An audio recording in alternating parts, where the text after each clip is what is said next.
Hey, what's going on, people? It's SGZ here from the SpartanGameZone, and in this video we'll be counting down the top 10 legendary sniper rifles in Borderlands 3. All of these are capable of high damage output and use different strategies to achieve it. I'll be telling you how they do that, who has an increased chance to drop them, and that you know how to tap into their maximum damage potential. If you enjoyed the video, I'd appreciate it if you could drop a like, and if you're enjoying the content I create and you're not subscribed, subscribing would be a great way to show your support. We're going to cap off the series tomorrow with rocket launches and launch into the manufacturer countdowns next week, so keep your eyes peeled and feel free to tell me what manufacturer we should go over first. Don't forget to let me know in the comments what your go-to sniper rifle is, and feel free to hit me up on Twitter at SpartanGameZone, and let's crack into it.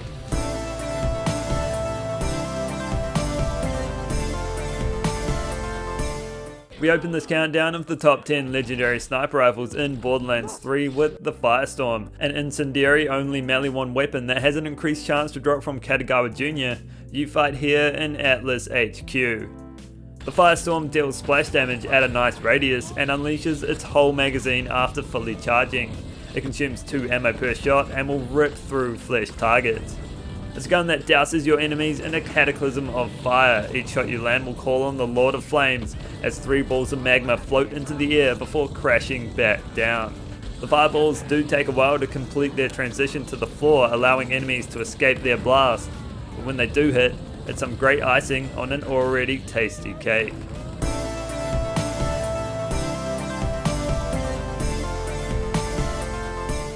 At number 9 is the Monocle, a sniper which encourages you to scope in. It has an increased chance to drop from the demo Skaggins.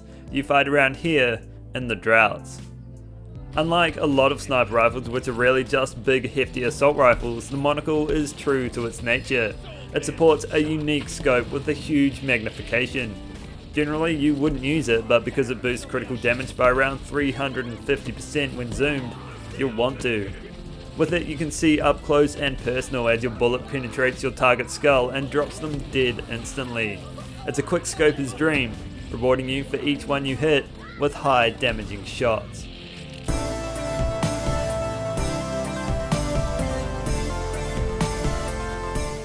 Next up, the Storm, another melee 1 sniper. This one can only come in shock and has an increased chance to drop from Red Jabber. You fight here in the Ambermire. The Storm is very similar to the Firestorm, consuming the same 2 bullets per shot, but instead of using fire, it uses high voltage to fry your enemies. With it you can create your very own Raging Tempest, as each shot propels 9 electrical orbs into the air which zap any surrounding enemies. Its impact damage is high, creating a shockwave which can envelop multiple people at once, and it also counts as splash damage. Although it must be charged between each shot, there's never a dull moment, as the mini storm clouds it summons will constantly have your enemies on edge. If the single shot didn't kill them, what it spawns will, and it's incredibly adept at stripping shields from an entire group with ease, and it will give bosses a good thundering too.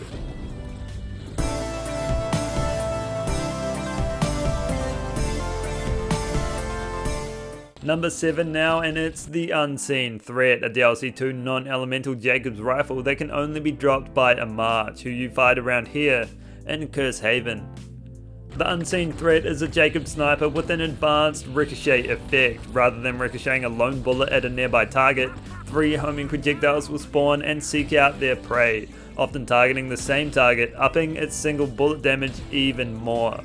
For maximum damage, you'll want the Dastardly prefix to enhance the power of all your critical hits. You can get it hitting massive numbers, especially if its ricochet effect is effective. More often than not it is, and it's incredibly capable of one-shotting mob after mob.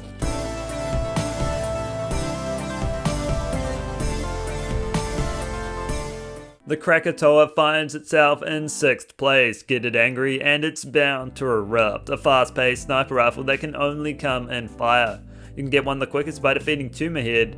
You fight around here in Electra City as part of the quest Proof of Wife. The Krakatoa shoots molten elemental beams that burn through flesh. It must be charged before firing, and once fully charged it will erupt with a steady stream of high-powered rounds. Each time you kill an enemy, a mini volcano will fall at their feet, which periodically spew out mini fireballs. Its effect is more for show than anything else, but volcanoes can bring some heat, and they will down you if you're not careful. It's a great choice sniper rifle which had its place at the top, and still holds firm as a worthy damage dealer.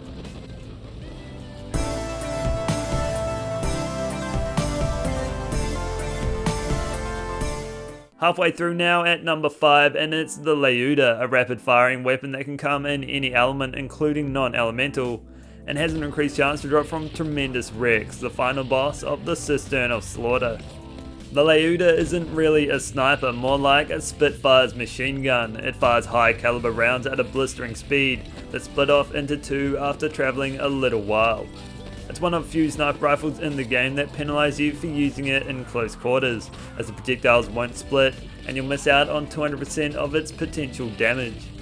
And saying that, there is only one range you can use it at, and that's wherever one projectile splits into 3 just prior to crashing into your enemy's weak point. That's where it's at its devastating best.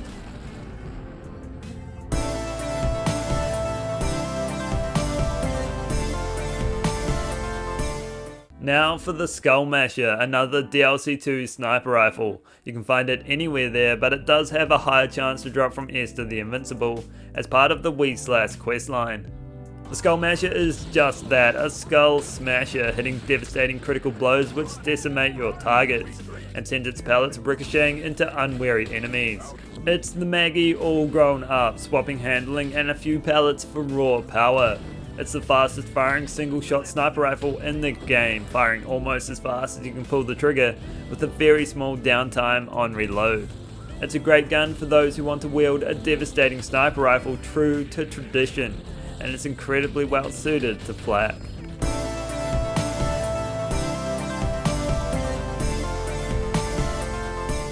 In third place is the Complex Root, a bruising sniper rifle from DLC 3. It can come in any element and 2 that you can switch between, and can be found the quickest by fighting Lanny Dixon around in this area of Ashfall Peaks.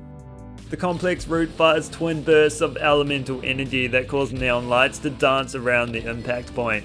From the light show, a series of explosions ring out, ripping chunks out of your enemy's health bars.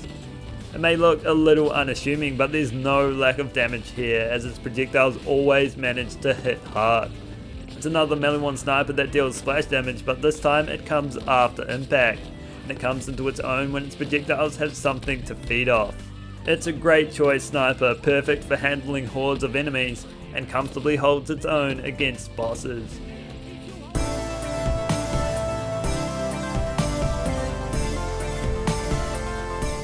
At number 2, it's the Boogeyman, an elemental sniper rifle that can only be found within arm's race, with an increased chance to drop from this chest. The Boogeyman likes to boogie, firing an almost endless barrage of elemental rounds at a fast pace.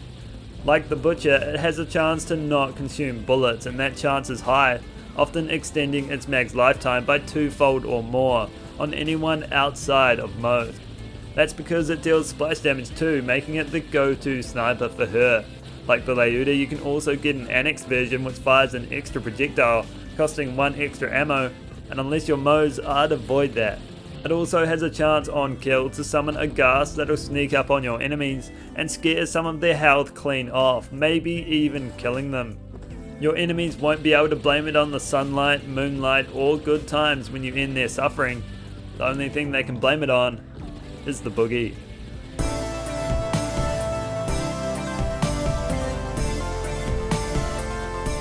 Before number 1 is revealed, let's dive into some honourable mentions, and the first and only honourable mention I have for you is the Headsplosion, a Jacob sniper rifle with a torque twist that can be found only by defeating King Bobo. You fight here in Voracious Canopy as part of the quest, The Rumble in the Jungle. The Headsplosion literally makes your enemies' heads explode, as each round comes packed with TNT. It doesn't really do much other than make things go boom, but it will send a trio of projectiles bearing towards your enemies on any critical hit.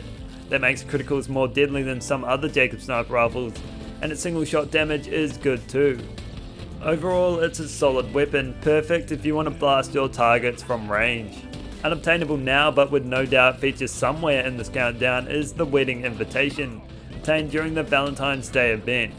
It's only a couple of weeks before it should return, and when it was first introduced, it was the game's best sniper rifle, but by my calculations it'll need to arrive with the buff if it's going to threaten the top 5.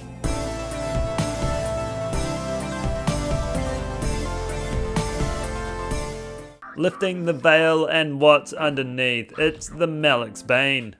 Wrong veil. The Sandhawk, a dual sniper rifle that can come in any element including non-elemental, and has an increased chance to drop from Katagawa Jr. or the Guardian takedown bosses, with Katagawa Jr. being your best bet, but only on Mayhem 6 or above, and he's found again around here in Atlas HQ. The Sandhawk is a heavy damage dealer, plain and simple. It fires 7 projectiles per shot at a rapid pace, with each one hitting extremely hard. The multiple pellets and its fire rate combine to make a monster capable of defeating bosses in a single magazine. That multi-pelleted nature is great if you're Moze and you run Minesweeper or the countless other skills across every Vault Hunter that get amplified per pellet. With all that destruction does come a cost, and it's in the form of ammo. The Sandhawk consumes 3 bullets per shot, making it a no-go or a not very far go while mobbing, unless you're Moze, who won't have a problem there.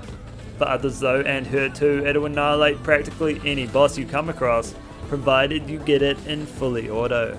So that's all for this video. I hope you enjoyed it and learned of the top 10 sniper rifles in Borderlands 3. If you did, consider dropping a like or subscribing, and I'll catch you in the next one.